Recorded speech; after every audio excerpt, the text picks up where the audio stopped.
Winnie the Pooh, everyone is special.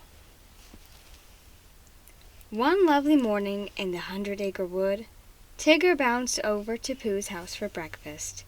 When he arrived, Piglet and Pooh were sitting at the table eating. "Good morning, buddy boys," Tigger called. Tigger bounced right over to Pooh's mirror, and he looked back and forth from the mirror to his friends. "Just as I suspicionated," Tigger said thoughtfully.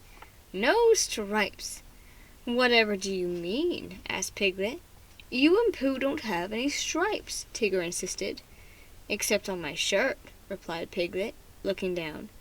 "So why should I?" Tigger asked. Pooh thought for a moment. "Because you're a Tigger?" he said. "That's no excuse," Tigger sputtered, and in that very moment Tigger decided that he would lose his stripes. The only question was, how? "Why don't you talk to Kanga?" Piglet suggested. "She's very good at making chocolate and jelly disappear from Rue's shirts. Maybe she'll know how to make the stripes go away." So the three friends headed off to Kanga's house. And when Tigger told Kanga and Rue about his stripes, Kanga said, "I really like your stripes. Why do you want to lose them?" "Without my stripes, I'll look more like everybody else," Tigger replied. Suddenly, Rue had a great idea. He told Tigger to follow him into his room. There were little pots of paint everywhere. Rue, Piglet, and Pooh picked up paintbrushes and began to paint over Tigger's stripes. By the time they were done, there was paint everywhere, but no stripes to be seen. Tigger was a lovely orange color all over. Kanga insisted that they all take a bath and clean up. Tigger loved taking baths. He jumped right into the tub of soapy water. Soon the four friends stepped out and dried off. "Why, Tigger," Rue giggled, "your stripes are back." "Impostress!" cried Tigger, running to the mirror. Tigger gasped when he saw his stripes. He was so sad he didn't even feel like bouncing. "Some nice dark mud might cover over your stripes," Pooh said. "That's it, buddy boy," Tigger cried with joy. "I'll take a mud bath." Tigger bounced over to a nice muddy spot, and he jumped right in and rolled around until he was covered in mud. Eeyore happened to be strolling by when he saw Tigger knee-deep in mud.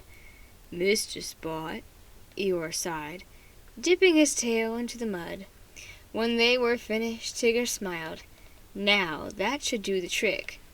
"It'll do," Eeyore said, "but I thought those stripes were kind of nice." But Tigger wasn't listening. He was too excited about losing his stripes. "Race you to the bridge for a game of Pooh sticks," he cried. Everyone hurried off except for Tigger. He just stood there covered in mud and as stiff as a statue. Pooh turned around to see Tigger standing right where they had left him. He hurried back to the mud puddle. "This is ridiculous," Tigger huffed. "If I can't move or bounce, I won't feel like a Tigger at all." Pooh, Piglet, and Eeyore carried Tigger to the stream and threw him in.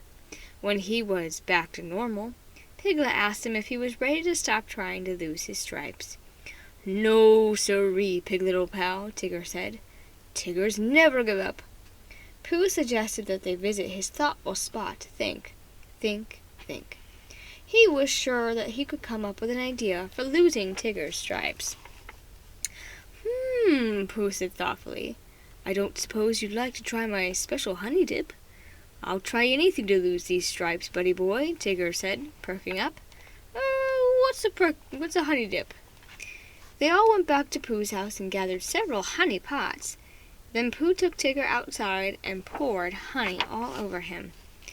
The thick, gooey honey had covered Tigger's stripes completely, and now Tigger was a lovely golden color.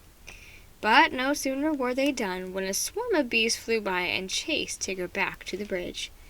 Tigger took a deep breath and jumped into the stream. He had been through a painting party, a mud bath, and a honey dip. What else was there to do?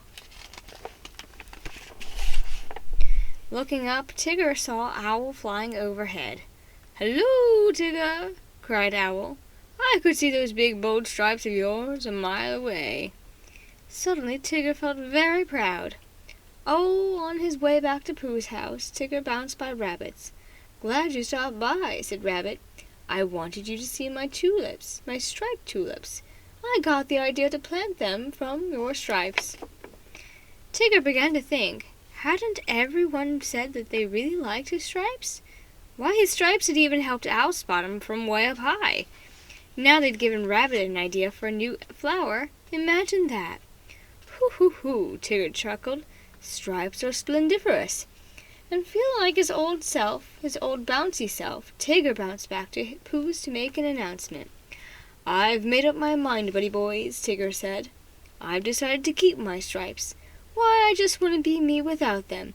After all, that's what makes me special." The end.